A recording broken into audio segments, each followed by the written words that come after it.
Chair now recognizes Ms. Greene from Georgia.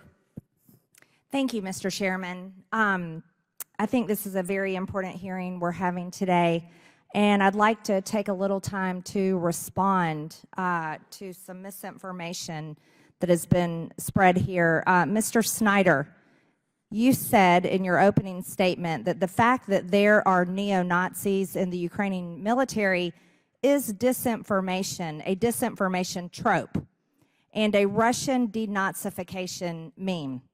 Mr. Chairman, I'd like to submit for the record this 2021 Time magazine article titled "How a White Supremacist Militia Uses Facebook to Radicalize and Train New Members" about the Ukrainian neo-Nazi Azov Battalion.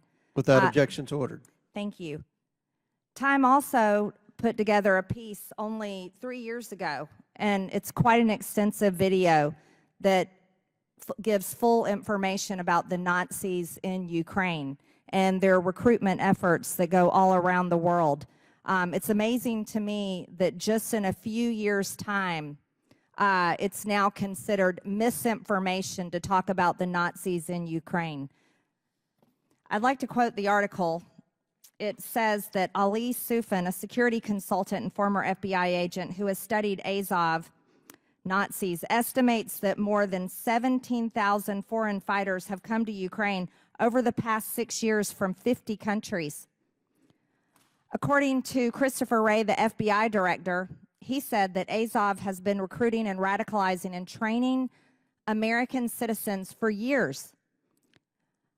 He also finished saying in his testimony to the U.S. Senate that American white supremacists are actually traveling overseas to train.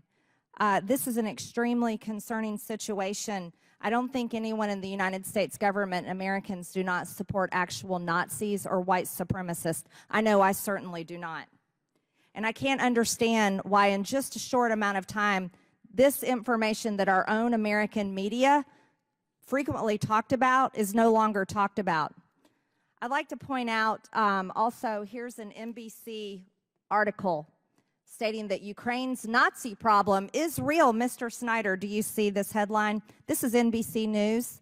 They say that Ukraine's Nazi problem is real, even if Putin's denazification claim is not. So even our own American media, unless you consider NBC or Time magazine misinformation spreaders or disinformation media outlets, this is contrary to what you testified.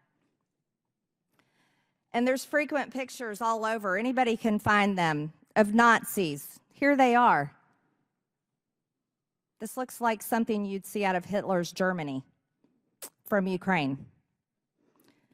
And this is something that's extremely important to talk about. According to the Council of Europe, however, Ukraine is ranked well in the top half of countries in terms of how corrupt they are. In the last 5 years, Ukraine is ranked close to the countries like Gambia, Iran, Myanmar, and Sierra Leone in corruption.